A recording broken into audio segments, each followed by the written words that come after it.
गीता के उस संदेश को और आदेश को सुन रहे हैं जहाँ भगवान श्री कृष्ण ने हम सब के लिए वो आदेश दिए कि तुम ये करो। दो तरह की चीज़ें हम लोग गीता में देखते हैं। एक वह है जहाँ भगवान ये कहते हैं कि तुम्हें ऐसा करना चाहिए, जहाँ उन्होंने हम सबको एक चॉइस दी है, विकल्प दिया है, चुनने का अधिकार दिया कि ऐसा करना चाहिए। और जहां उन्होंने सीधा ये कहा कि ऐसा कीजिए, ऐसा करिए, तो वो सीधे आदेश हैं हमारे लिए।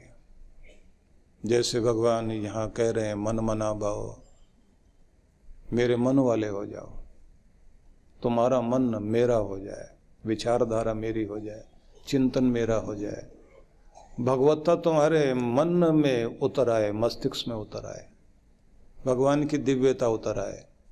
मतलब ये है कि हर पल हम लोगों के अंदर संसार का प्रभाव होने के कारण कभी पशुता आ जाती है, कभी राक्षस वाला प्रभाव आ जाता है, कभी विचारशील रहते हैं, मनुष्य वाला स्वभाव होता है। इंसान का पता नहीं होता कब वो दाता बन जाए और कब वो जो है चोर बन जाए, देने पर आ जाए, करोड़ों दान कर दे, और लालच में आ जाए तो सुई चुरा करके बैठ जाए।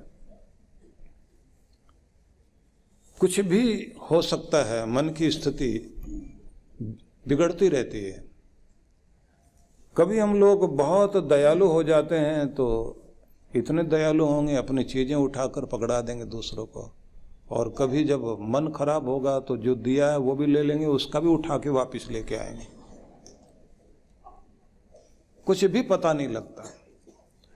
इसलिए भगवान ये कह रहे हैं कि तुम्हारा मन तुम्हारा न रहे, वो मेरा हो जाए, ये दिव्य हो जाए। और मनुष्य को मनुष्य इसलिए कहा जाता है, मत्वा कर्मणि सिद्ध्यति, जो विचार पूर्वक कर्म करता है वो मनुष्य है, और जो सोचता ही नहीं तो फिर वो मनुष्य श्रेणी में नहीं आता। वेदों में एक संदेश ये भी है, मनुर्भव, तुम्हें मनुष्य बनना चाहिए। कमाल की बात यह है कि किसी कुत्ते को यह नहीं कहा जाता कि पूरा कुत्ता बन जा, तो वो तो है ही, पूरा का पूरा ही है। मनुष्य को कहना पड़ता है पूरा इंसान तो बन, मनुष्य तो बन।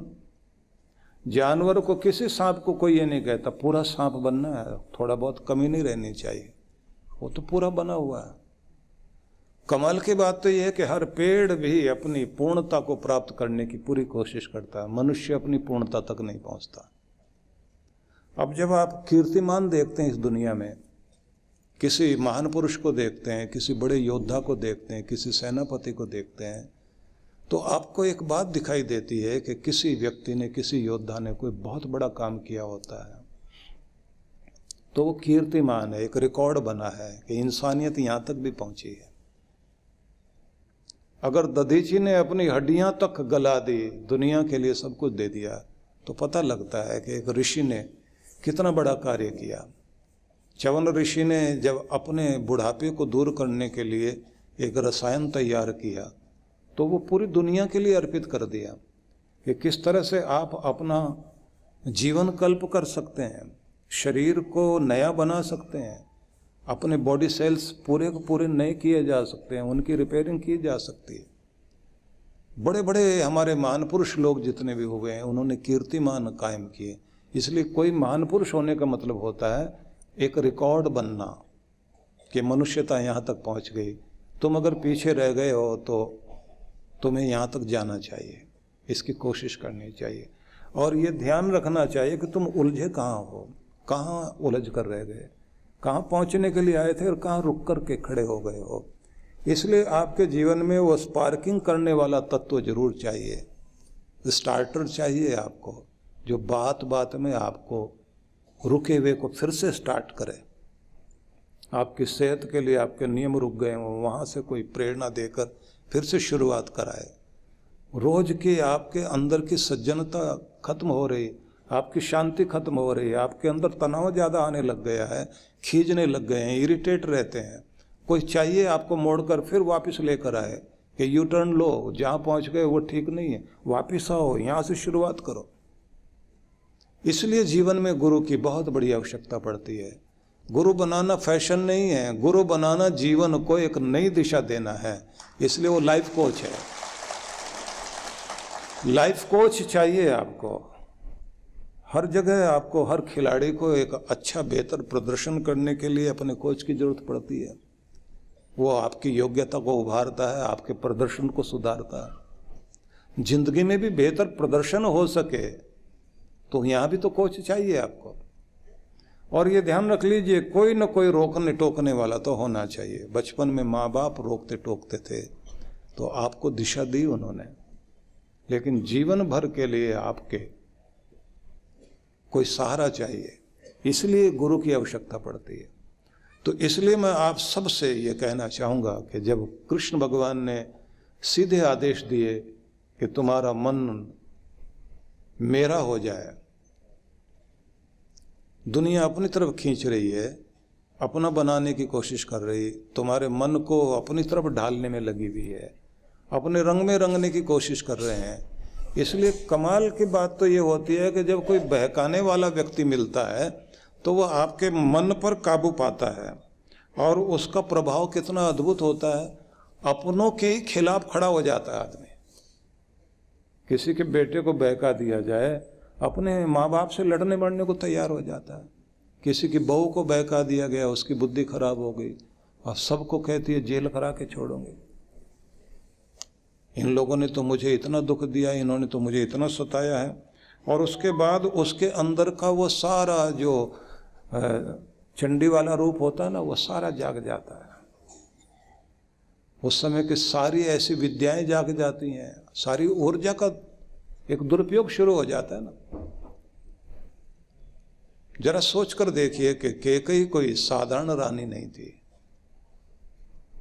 अद्भुत शक्तिशाली रानी थी, और वो वीरांगना थी। आश्चर्यजनक बात यह है कि राजा दशरथ को अपने पति के प्राण बचाकर लेकर आई, युद्ध में जीत दिलाकर आई, उनके रथ को, क्योंकि रथ की सारथी बनकर के बैठी थी आगे, दोनों लगाम थाम करके चला रही थी राजा दशरथ के रथ को। कैकेयी देश के राजा की पुत्री थी कैकेयी।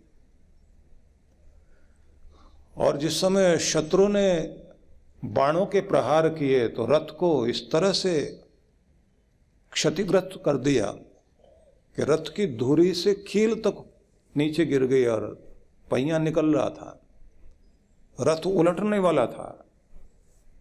कूद कर नीचे गई, हाथ में लगाम पकड़ी हुई, और एक हाथ से उसने धुरी पर अपनी उंगली टिका ली और दौड़ भी रही है साथ साथ, और पति से कहती है कि यही क्षण है जब हार जीत में बदला करती है, हवाओं के रुख बदले जाते हैं।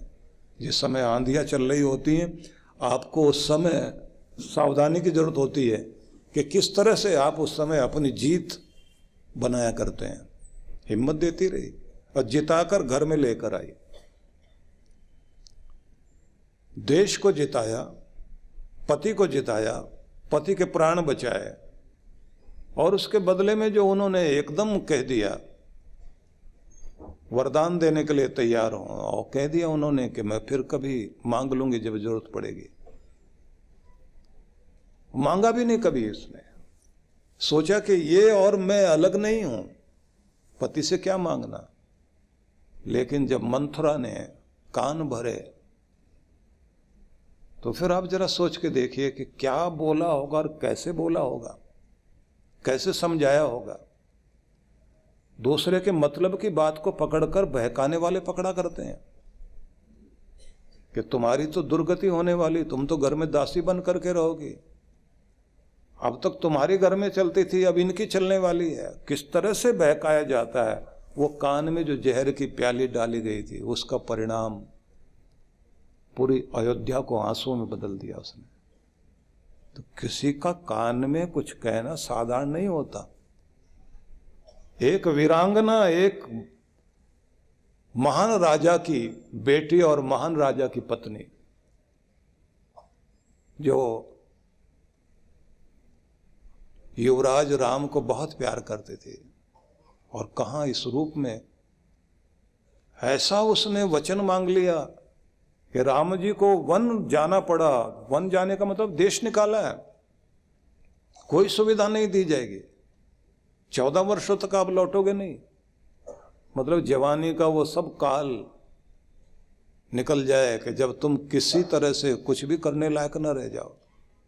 कितनी कितनी चीजें दिमाग में आ गई। मैं वो कथा नहीं कहने के लिए बैठा, आपको केवल ये बताना चाहता हूं कि बहकाने वाले लोग होते हैं, आपके मन पर काबू पाने वाले लोग बैठे होते हैं।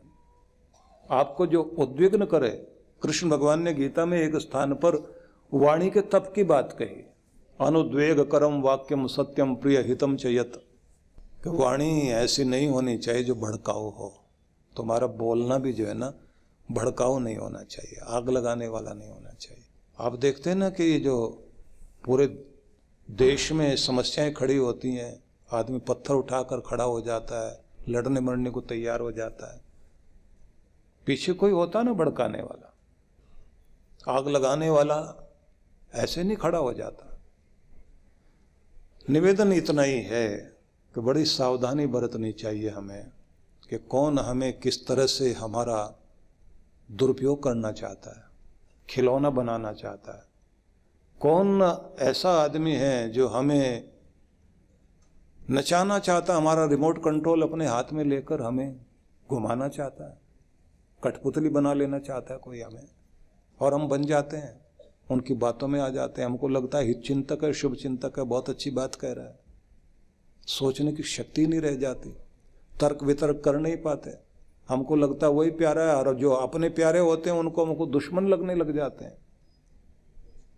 कृष्ण भगवान कह रहे हैं तुम्हारा मन तुम्हारा नहीं रहना चाहिए, मेरा हो जाए उसके बाद ही तुम्हारी तरक्की है, तुम्हारा कल्याण तभी है।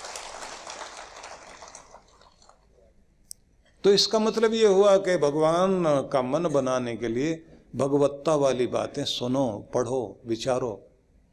मदालसा ने जब अपने बच्चों को